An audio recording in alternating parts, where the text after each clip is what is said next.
Hello again, English majors. My name is Christopher Hanlon, professor of English here at Eastern Illinois University. My name is Susie Park. I'm also a professor of English at Eastern. And we're here once again with another installment of the Close Reading Cooperative, the podcast and literary studies we produce here at Eastern. And today, Susie, I was thinking what we should do is talk to our students about a subject that I think is fundamental to the whole issue of literary analysis, and that's the subject of metaphor. Right. Good topic. Good topic, because metaphor is about figurative language, and figurative language is really what makes literary language different from other kinds of language. Absolutely. Absolutely. I mean, I, as a teacher, to tell you the truth, often I find myself thinking if my English majors could just identify the metaphors and just sort of be able to talk about how metaphors work and what they convey, they would be miles ahead. They would find it so easy to control this discussion in class. So, all right, let's talk about metaphors then. Sure. Robert Frost actually said once that poetry's whole purpose was to create metaphors. The way he said it was that every poem is a new metaphor or it is nothing, something like that. And I think one valuable way of thinking about metaphor is to understand how they're built. Right? And I.A. Richards, who was a critic from the first half of the 20th century, said that every metaphor consists of two components, a vehicle and a tenor. Okay, and so what are those things?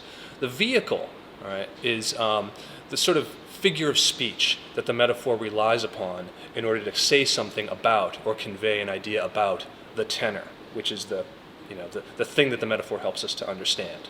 All right. So in one way, it helps to think about the vehicle as literally something that you use to transport meaning. Right. It's like something that you put the tenor inside in order to convey it somewhere else.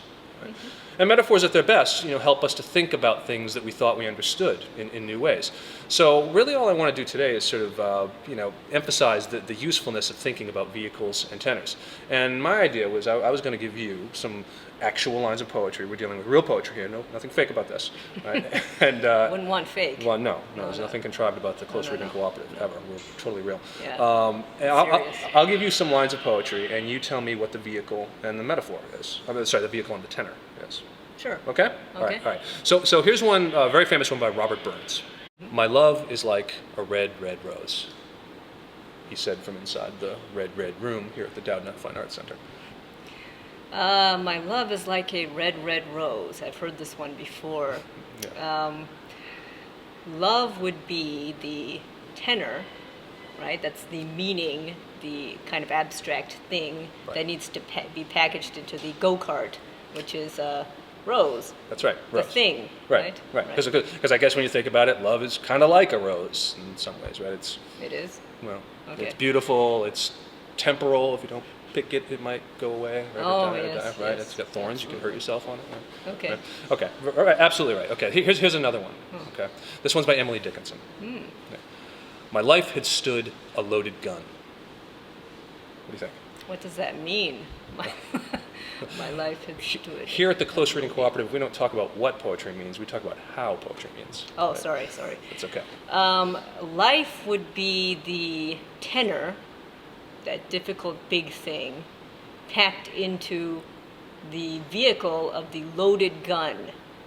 Is that right? You do this for a living, don't you? Yes, I do. Okay, I do. all right. My bread and butter. All right, let me give you another one. This one's, I think, a little trickier.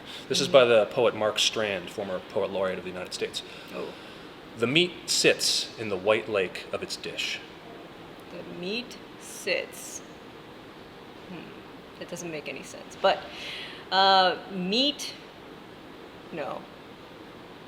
Dish. Dish is the tenor. Dish is the tenor.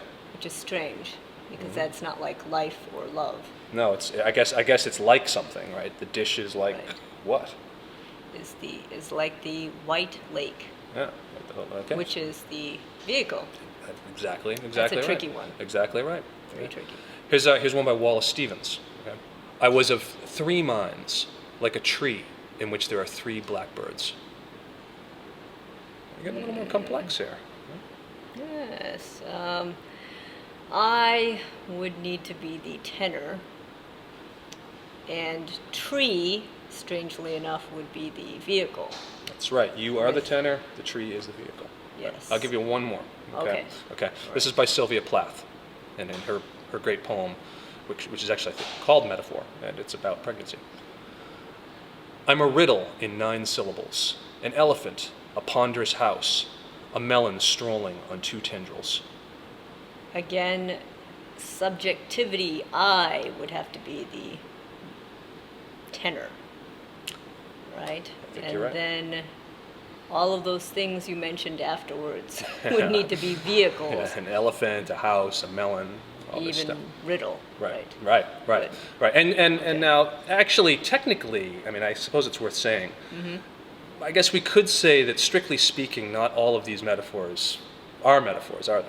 No, in fact, I heard like all the Like, way through yeah. these examples. Yeah, yeah. And that means simile. Yeah, yeah. That means you're dealing with a simile. Similes assert a relationship of similarity, whereas a metaphor, strictly speaking, asserts a relationship of identity. One thing is another.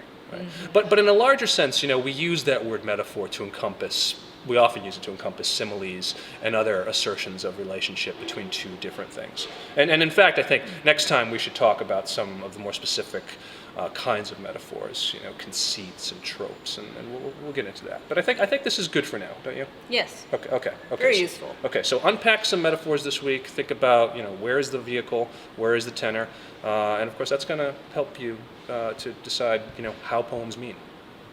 Okay, we'll see you next time.